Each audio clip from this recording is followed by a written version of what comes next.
नमस्कार दोस्तों, स्वागत है आपका हमारे यूट्यूब चैनल स्टडी ज्ञान 785 पर। दोस्त क्या तो प्लीज़ लाइक कीजिए और हमारे चैनल को सब्सक्राइब ज़रूर कीजिए। ठीक है, कल हम बात कर रहे थे दोस्तों चौहान वंश के बारे में, शाकंभरी के चौहान वंश के बारे में कल हमने चर्चा की थी। ठीक है, आज हम बात करने वाले हैं दोस्तों बीकानेर के राठौड़ वंश के प्रतापी शासकों के बारे में आज हम बात करने वाले हैं। तो आप इस बिंदु को ध्यान से पढ़िएगा, ध्यान से देखिएगा और ध्यान से समझिएगा। ठीक है दोस्तों, और यदि कोई भी प्रतियोगी परीक्षाओं की यदि आपका फ्रेंड या मित्र कोई भी तैयारी करते हैं तो उनको जोड़िए प्लीज़, क्योंकि ये जो क्लासें हैं ये आपके लिए बहुत ज़्यादा इम्पोर्टेंट हैं। ठीक है दोस्तों, तो चलिए हम बात करते हैं आज बीकानेर के राठौड़ वंश के प्रतापी शासक। बीकानेर के राठौड़ वंश के प्रतापी शासकों के बारे में आज हम बात करेंगे दोस्तों। तो सबसे पहला जो बीकानेर के जो राठौड़ वंश में शासक आता है उसका नाम है दोस्तों राव बीका। क्या नाम है दोस्तों? राव बीका। राव बीका का यदि हम शासनकाल देखें तो 1465 से 1504 रहता है। कितना रहता है? 1465 से 1504 ईस्वी रहता है। ठीक है, यदि हम राव बीका के पिता की बात करें तो राव बीका का पिता का जो नाम था वह था दोस्तों रावजोधा। राव बीका के पिता कौन थे? रावजोधा। ये कहाँ के थे? जोधपुर के। कहाँ के थे? जोधपुर के। कहाँ के थे? जोधपुर के। राव बीका के पिता कौन थे? तो रावजोधा थे। तो राव बीका में और रावजोधा में यानी कि पिता और पुत्र में आपस में दोस्तों क्या हो जाता है? व्यंग उत्पन्न हो जाता है। क्या हो जाता है? व्यंग उत्पन्न हो जाता है, यानी कि आपसी रंजिश हो जाती है इनमें। और ये कहाँ चले जाते हैं? राव बीका जंगल प्रदेश चले जाते हैं। कहाँ चले जाते हैं दोस्तों? जंगल प्रदेश चले जाते हैं। दोस्तों बीकानेर को प्राचीन समय में जंगल प्रदेश बोला जाता था। क्या बोला जाता था? बीकानेर को प्राचीन समय में जंगल प्रदेश बोला जाता था। ठीक है, तो इसलिए राव बीका कहाँ चले जाते हैं? तो जंगल प्रदेश चले जाते हैं। ठीक है, अब दोस्तों एक किंवदंती मिलती है, कि करणी माता के आशीर्वाद से जो राव बीका है इन्होंने क्या करवाया? अपना नवीन राज्य क्या किया? स्थापित किया। अपना नवीन राज्य बीकानेर जो क्या है? स्थापित किया। ये किंवदंती मिलती है दोस्तों कि करणी माता के आशीर्वाद से नवीन राज्य क्या किया? स्थापित किया। किसने किया? तो राव बीका ने किया। और दोस्तों दूसरी मान्यता क्या मिलती है? दूसरी मान्यता यह मिलती है दोस्तों कि जो राव बीका है, राव बीका और नारा जाट, ठीक है, इन दोनों ने क्या किया दोस्तों? इन दोनों ने बीकानेर को क्या है? विजित किया। ठीक है, राव बीका और नारा ने बीकानेर को क्या किया? विजित किया। इसीलिए बीकानेर का नामकरण भी इन दोनों के नाम पर ही माना जाता है दोस्तों। राव बीका से बीका लिया और नारा से नेर लिया। ठीक है, तो क्या बन जाएगा? बीकानेर बन जाएगा। क्या बन जाएगा? बीकानेर बन जाएगा। तो इन्हीं के नाम पर बीकानेर जो है नाम लिया गया दोस्तों, राव बीका और नारा के नाम पर। ये ऐसी मान्यता है। ठीक है, तो चलिए हम और बात करते हैं इनकी। तो दोस्तों हम और बात करें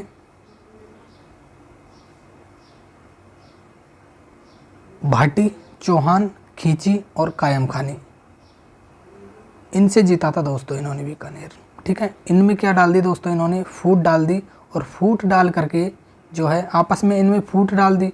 अब फूट डाल दी तो ये क्या है, जो है आपस में इनमें रंजिश हो गई, और रंजिश होने के बाद में इन्होंने क्या किया?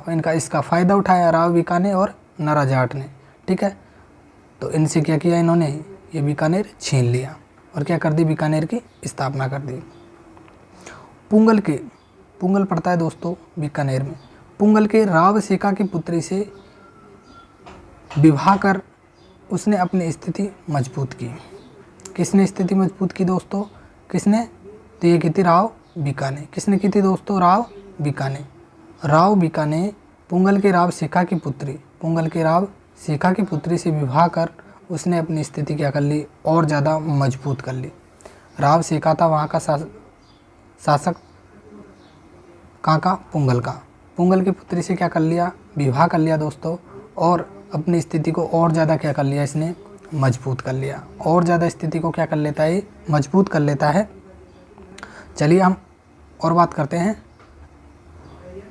दोस्तों। हमारा नेक्स्ट जो शासक आते हैं वो आते हैं राव लूणकर्ण। कौन आते हैं? राव लूणकर्ण। ठीक है, तो हम राव लूणकर्ण के बारे में बात करेंगे। तो यदि हम इनका शासनकाल देखें तो 1505 से 1526 माना जाता है। कितना माना जाता है दोस्तों? 1505 से 1526 माना जाता है। राव लूणकर्ण का शासनकाल 1505 से 1526 माना जाता है।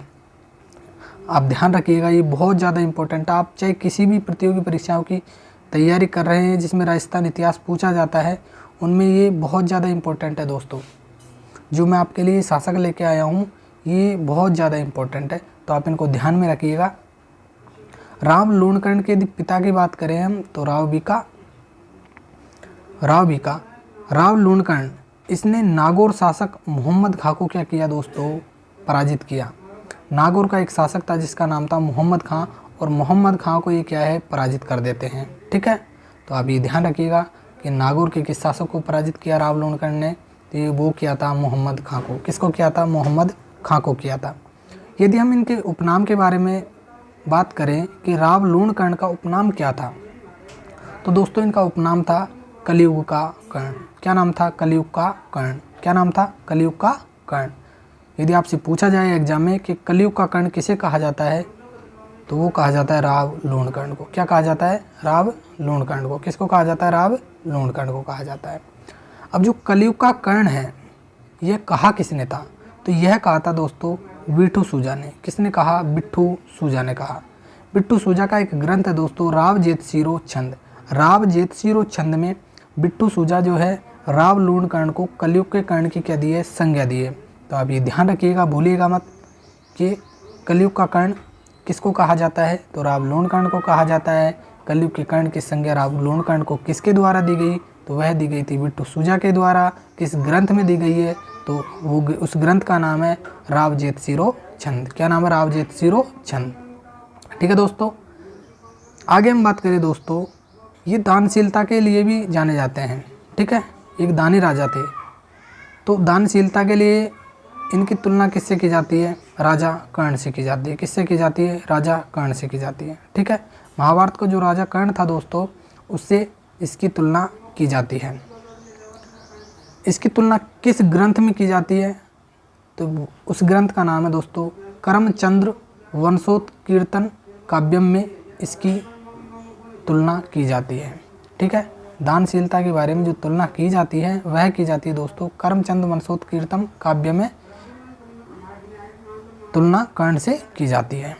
ठीक है, तो आप इसको ध्यान में रखिएगा, ये दोनों फैक्ट आपके लिए ज़्यादा इम्पोर्टेंट है।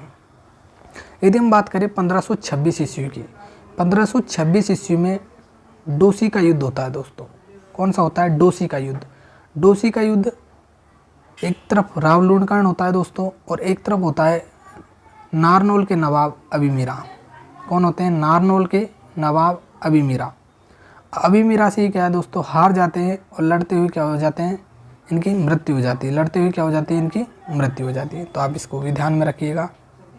ठीक है, चलिए आगे चलते हैं, नेक्स्ट शासक की बात करते हैं दोस्तों। हमारा नेक्स्ट शासक आते हैं राव जेतसी।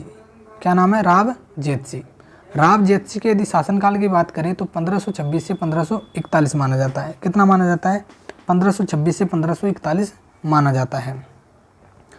1534 ईस्वी में, 1534 ईस्वी में दोस्तों जो कामरान था काबुल का, उसको पराजित करते हैं। ये कौन करते हैं, राव जेतसी। कब करते हैं, 1534 में कामरान काबुल को पराजित करते हैं।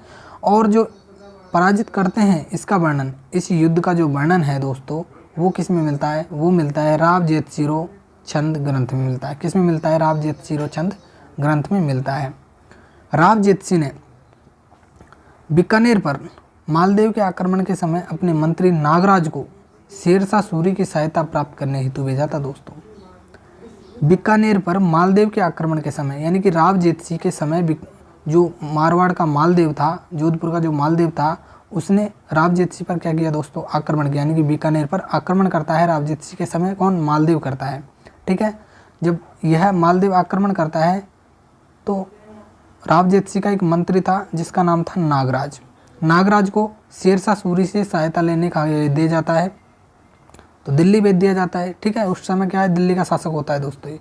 ठीक है, सहायता लेने हेतु भेज दिया जाता है।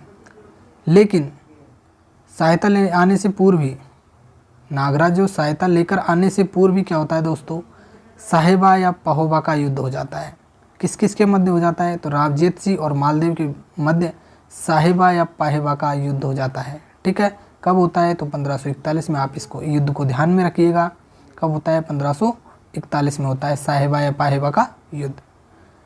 ठीक है, मालदेव की सेना और जेतसी को पराजित कर देती है। मालदेव की सेना जो है जेतसी को पराजित कर देती है और आप जेतसी की क्या हो जाती है दोस्तों? मृत्यु हो जाती है।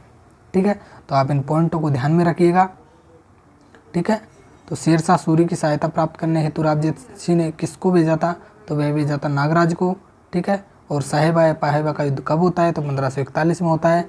और जो इस युद्ध में कौन पराजित होता है? तो रावजेतसी पराजित हो जाते हैं और वहीं पर उनकी क्या हो जाती है? मृत्यु हो जाती है। ठीक है, चलिए हम आगे बात करते हैं दोस्तों नेक्स्ट शासक की। दोस्तों हमारे नेक्स्ट शासक जो आते हैं जिनका नाम है राव कल्याणमल। क्या नाम है दोस्तों? राव कल्याणमल। यदि हम राव कल्याणमल की बात करें दोस्तों, तो राव कल्याणमल का शासनकाल होता है दोस्तों 1541 से 1574। कितना होता है? 1541 से 1574। जो राव कल्याणमल है, ये राव कल्याणमल दोस्तों आपके लिए बहुत ज़्यादा इंपॉर्टेंट शासक है। ठीक है, इसने ही सबसे पहले जो है अकबर के साथ क्या की थी? संधि की थी। ठीक है, राठौड़ों में सबसे पहले अकबर के साथ संधि करने वाला यदि आपसे पूछा जाए तो वो कौन है?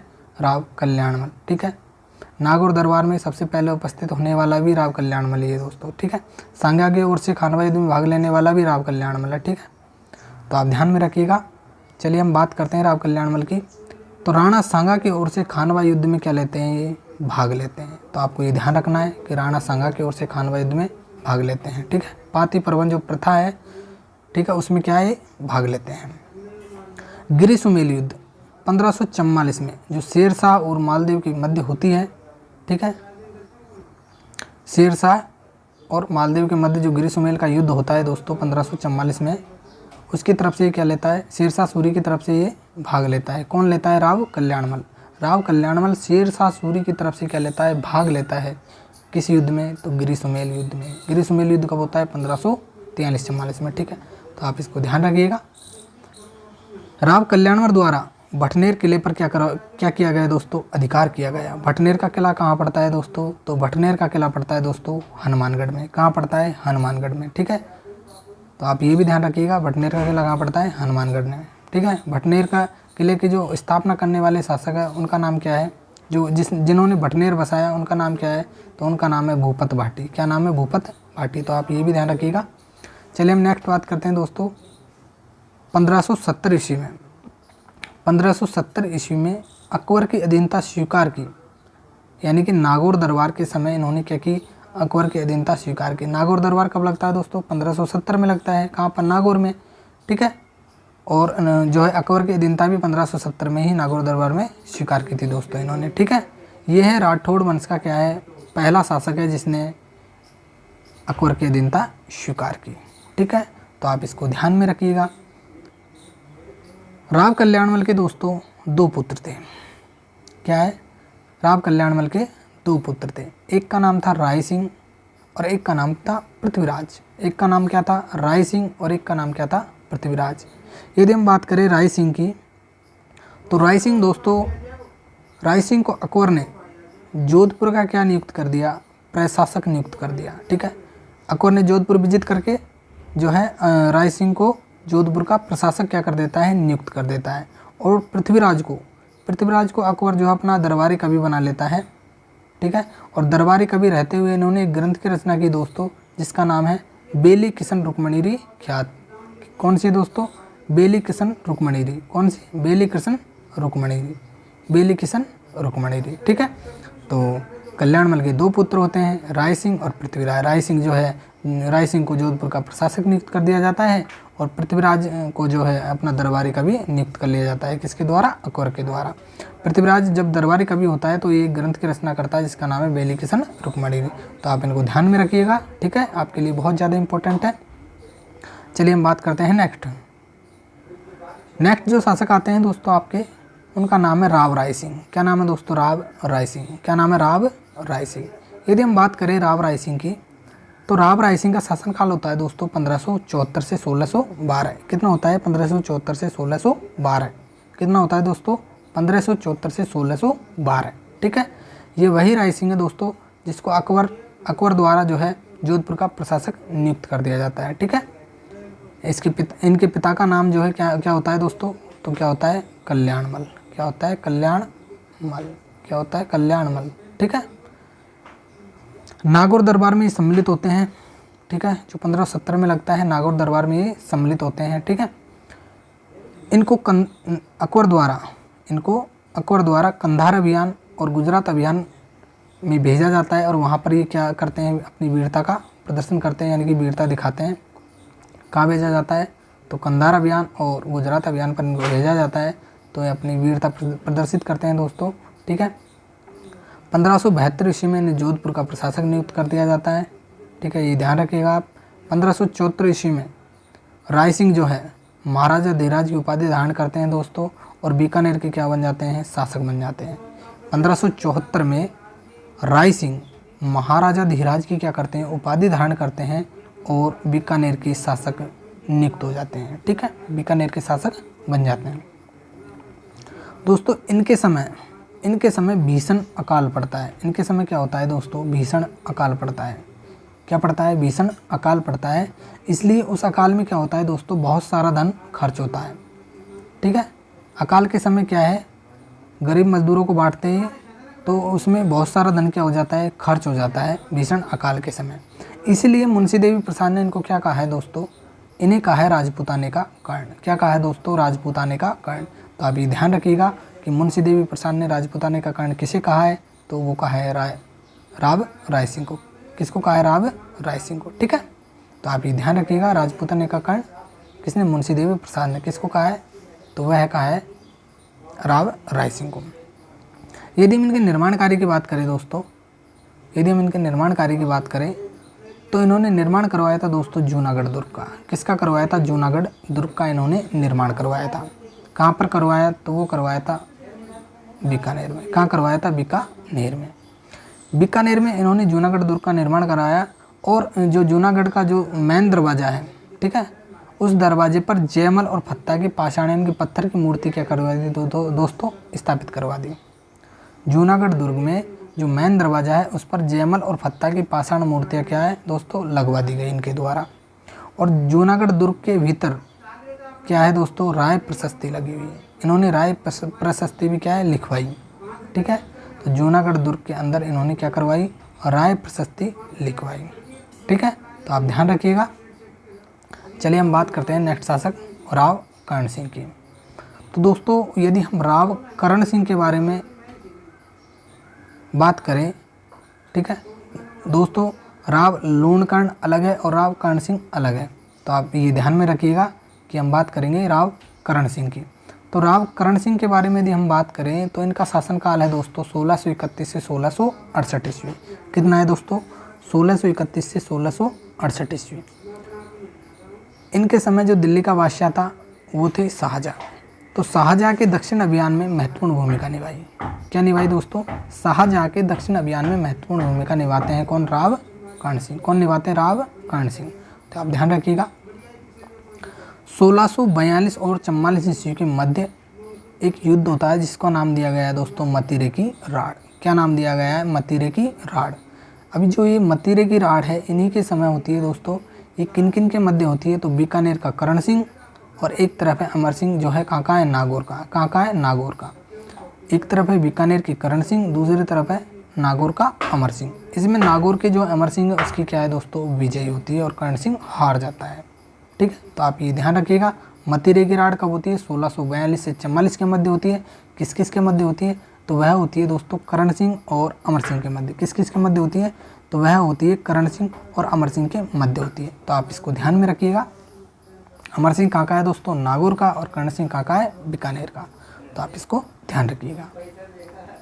इन्हीं के समय दोस्तों मुगल उत्तराधिकारी जो है युद्ध होता है, उसमें ये औरंगजेब की सहायता हेतु अपने दोनों पुत्रों को भेजता है। औरंगजेब की सहायता हेतु अपने दोनों पुत्रों को भेजता है, पदम सिंह को और केहरी सिंह को। कौन भेजता है, तो राव कर्ण सिंह।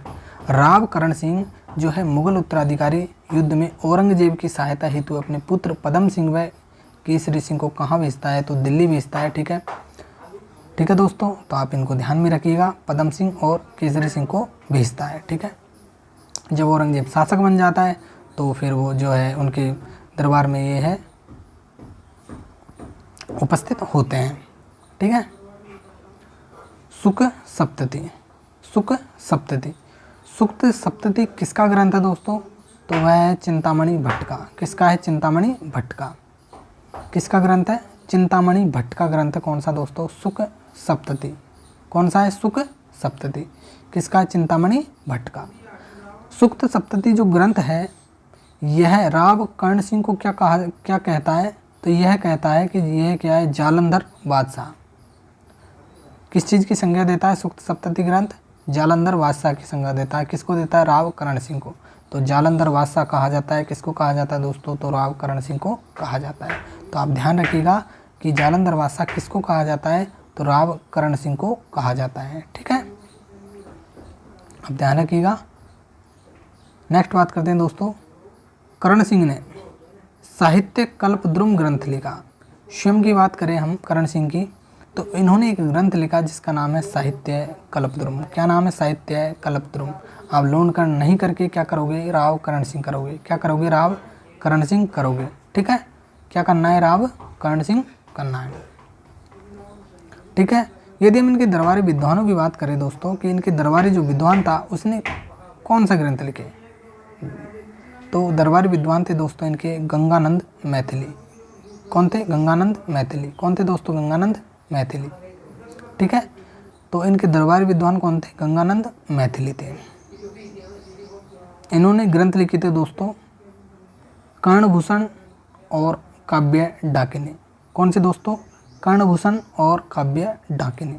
तो आप इनको ध्यान में रखिएगा। कर्णभूषण ग्रंथ किसका है? तो ये है गंगानंद मैथिली का, और काव्य डाकिनी भी किसका है? गंगानंद मैथिली का। ठीक है दोस्तों, तो आप इन पॉइंटों को, ये फैक्ट पॉइंट है दोस्तों, बिल्कुल इंपॉर्टेंट पॉइंट है आपके एग्जाम के लिए। हर एग्जाम में पूछे जाते हैं दोस्तों क्वेश्चन यहाँ से।